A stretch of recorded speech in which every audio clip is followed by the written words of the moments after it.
à tous, aujourd'hui on va continuer avec le deuxième cours de virologie. Alors on va traiter le génome, le génome.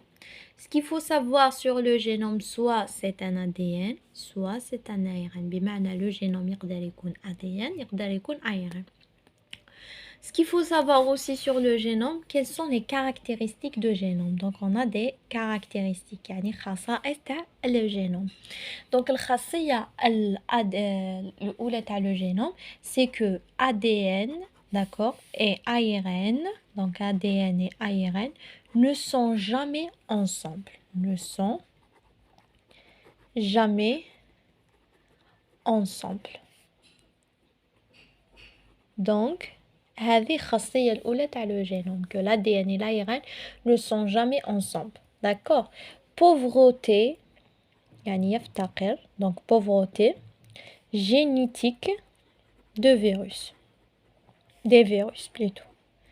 Des virus, d'accord? Qu'est-ce qu'il a comme caractéristique aussi? Ils sont toutes petites. Ils sont toutes petites. صغيرة. Aussi, l'information génétique, donc l'information génétique, est fortement comprimée. D'accord? Est fortement comprimée avec parfois un chevauchement, d'accord? Un chevauchement de gènes, des gènes. J'ai oublié comment dire un chevauchement en arabe. Donc, le gène, soit c'est un ADN, soit c'est un ARN. Le génome plutôt. Le génome, il a des caractéristiques. Quelles sont les caractéristiques de génome? La première caractéristique, c'est ADN et ARN ne sont jamais ensemble. Pauvreté génétique des virus, ils sont toutes petites. Et que l'information génétique est fortement comprise avec parfois un chevauchement des gènes. D'accord? Puis on a bien sûr la figure 5 qui montre des différents types de génomes viriaux, voilà. Bien sûr, ce qu'il faut savoir dans la figure ni qu'on a des virus à ADN, ce qu'il faut retenir, et on a des virus à ARN. Il faut savoir aussi quand on écrit VRIDAE, ça veut dire il parle de la famille. Et quand on écrit VIRINE, on parle de la sous-famille. D'accord? Il faut savoir aussi que les virus à ADN, soit ils sont bécatinaires, soit ils sont circulaires. D'accord? Donc les virus, on a les virus à ADN, les virus à ARN. On avait VIRIDAE. Ça parle de la famille et ça parle de la sous-famille. Et que l'ADN des virus, soit il est bicatinaire, soit il est circulaire. C'est un exemple d'un virus, bien sûr. C'est le GCV. Donc GCV. Le GCV, c'est le polymaravidia. Donc, ce virus-là, c'est un virus qui donne des troubles neurologiques. Donc, il nous donne des troubles neurologiques. D'accord? On a aussi un autre, ça c'est un exemple. Ça aussi c'est un exemple. HIP DNA Revidia. Ça aussi, il est circulaire, donc il est circulaire. Il devient monocatinaire, ce virus-là. On peut citer un exemple de cette famille. Exemple, les VHI. D'accord? C'est un virus de l'hépatite A qui donne l'inflammation des foies. On a aussi un autre virus, c'est le virus de Chi. Donc, le virus de Chi. Je ne sais pas comment le prononcer, il est difficile. Ce virus-là, c'est un virus qui est transmis par la piqûre de la moustique. Donc, il est transmis par une piqûre d'une moustique. Donc ينتقل عن طريق البول. Il appartient bien sûr, ça c'est, que veut dire ce mot-là? Il veut dire c'est un homme qui est courbé. Donc c'est un homme qui est courbé. D'accord? On les appelle aussi, on les appelle les anovirus. Pourquoi? Parce que ce sont des virus qui sont transmis par les arthropodes ou bien les insectes. D'accord? On a aussi les anovirus, on a les moustiques de tigre, on peut citer un exemple.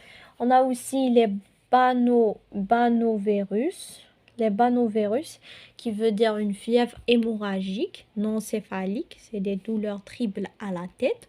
On peut citer aussi les ravidia, c'est un virus qui donne des gaz, d'accord, anotriques chez les enfants et les nourrissons. D'accord, il est spécial chez les enfants et les nourrissons, les petits bébés, les nouveau-nés. Après, on a bien sûr les classes des virus. Il faut savoir sur les classes, on a plusieurs. La première classe, c'est HSV1. D'accord? HSV1, qui veut dire quoi? Qui veut dire herpes simplex virus de type 1. Qu'est-ce qui fait ce virus-là, HSV1? Il donne des boutons de fièvre. Donc, hayatayna des boutons de fièvre au niveau de la bouche. Au niveau de la bouche. Donc, ça, c'est la première classe. La première classe, c'est quoi? C'est le HSV1. Herpes simplex virus de type 1. Qu'est-ce qu'il fait? Des boutons de fièvre au niveau de la bouche. La deuxième classe, c'est HSV2. Kif kif. Herpes simplex virus de type 2.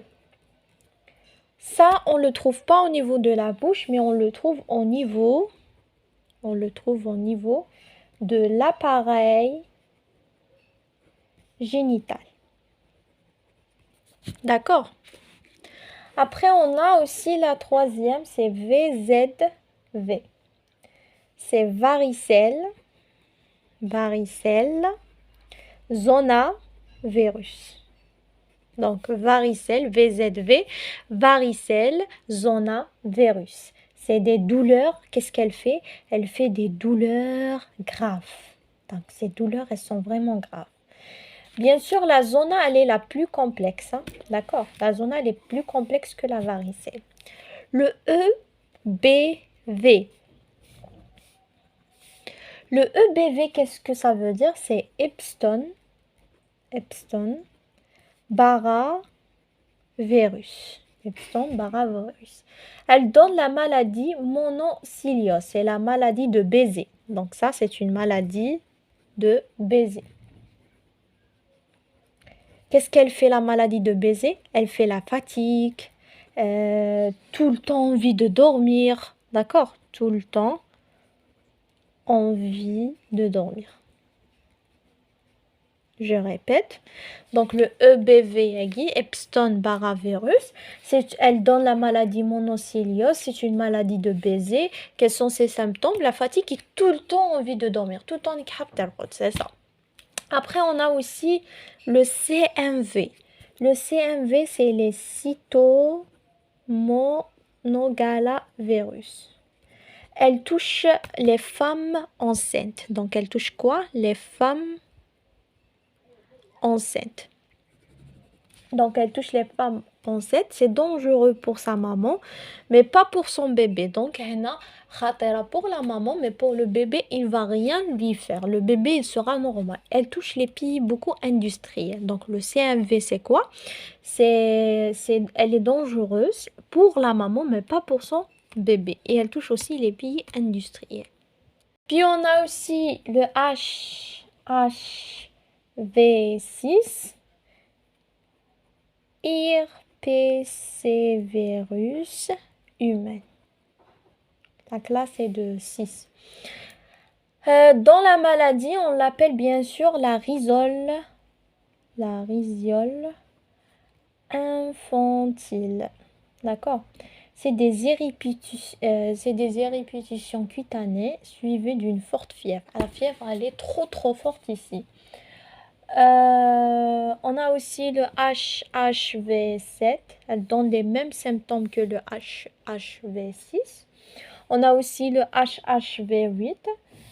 C'est un virus, c'est l'entente qui provoque un virus de cancer. Là, il y a fini. Scom de Kaposi, je crois son nom. Voilà. Voilà, c'est tout ce qu'il y a comme classe des virus. On peut citer un exemple d'un virus. Par exemple, les Herpesividia. Ça, qu'est-ce qu'il a dans sa composition? Il a un génome. Il a une capside. Donc, comment on l'appelle? Puisqu'il a un génome et une capside, on les appelle les nucléopasides. Il a une forme icosahédrique. Il a une enveloppe. Il est d'origine cellulaire. Et aussi, il est nucléaire. En fait, virologie, il y a un tableau que la prof elle va donner. Chaque virus, tu vas dire est-ce qu'il est écosidrique ou non, est-ce qu'il est un virus enveloppé ou un virus nu, est-ce qu'il est cellulaire ou pas. Vous voyez, donc ça, c'est un tableau qu'elle a donné dans l'examen. Je ne sais pas, est-ce que j'ai toujours la feuille? Je vais la partager. Donc, on a aussi le tigment. Le tigment hada, c'est entre l'enveloppe et entre les nucléocapsides.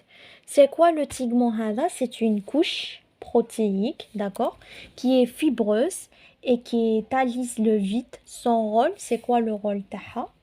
Donc, le rôle taha, c'est maintenir bien dans la rigidité au virus. D'accord? Donc le tigment, on le trouve entre le nucléocapside et l'enveloppe. C'est une couche qui est protéique, qui est fibreuse et qui établit le vide. Son rôle est de maintenir bien dans la rigidité de virus. Ce qu'il faut savoir aussi sur la classification des virus, donc c'était quand la classification des virus. Donc quand on parle de classification de virus, on parle de LHT. C'était en 1962. LHT, Lifor Home Turinier, je ne me rappelle pas. Donc, il est basé sur 4 critères. Donc, la question ici qui peut être posée, c'est quels sont les critères pour que je puisse classer les virus? On a 4, bien sûr. Le premier critère, c'est le type d'acide nucléique. D'accord. Ça veut dire quoi le type d'acide nucléique? Que ce soit un ADN ou bien un ARN. Ça, c'est le premier critère. Le deuxième critère, c'est la structure de l'acide nucléique. Ça veut dire quoi la structure de l'acide nucléique? Est-ce qu'il est monocaténaire? Est-ce qu'il est bicaténaire? Est-ce qu'il est linéaire? Est-ce qu'il est circulaire? Le troisième critère, c'est la symétrie de la capside. Est-ce qu'il est écosidrique ou hélicodal? Et aussi la présence ou l'absence de l'enveloppe. Donc, je répète, la classification des virus c'est en 1962. Pour classifier des virus, il est basé sur 4 critères. Le type d'acide nucléique, ADN et ARN. La structure de l'acide nucléique, est-ce qu'il est monocaténaire? Est-ce qu'il est bicaténaire? Est-ce qu'il est linéaire? Est-ce qu'il est circulaire? La symétrie de la capside et aussi la présence ou l'absence wujud ou adam wujud l'enveloppe. Bien sûr, la classification, on a la classification de Baltimore. Baltimore.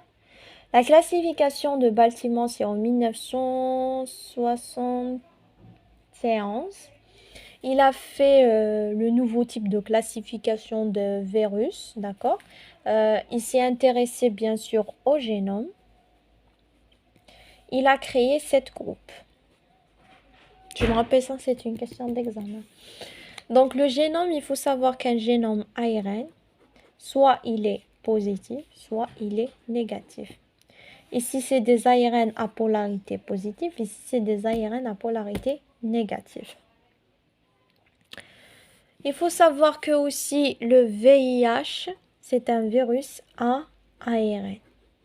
On peut citer un exemple d'un ARN, les virus ARN. Le VIH, c'est un virus ARN qui subit bien sûr la rectotransformation qui transforme son génome d'ADN en ARN. Je finis par ce mot, c'est la polylogénie. C'est quoi le mot polylogénie? La polylogénie, c'est une science, elle étudie le lien des parents pour savoir si une espèce est proche à l'autre. D'accord? Donc je répète, c'est la science qui étudie bien le lien des parents pour savoir si une espèce est proche ou non. Donc j'arrête ici, je continue la séance prochaine si j'ai le temps. Merci.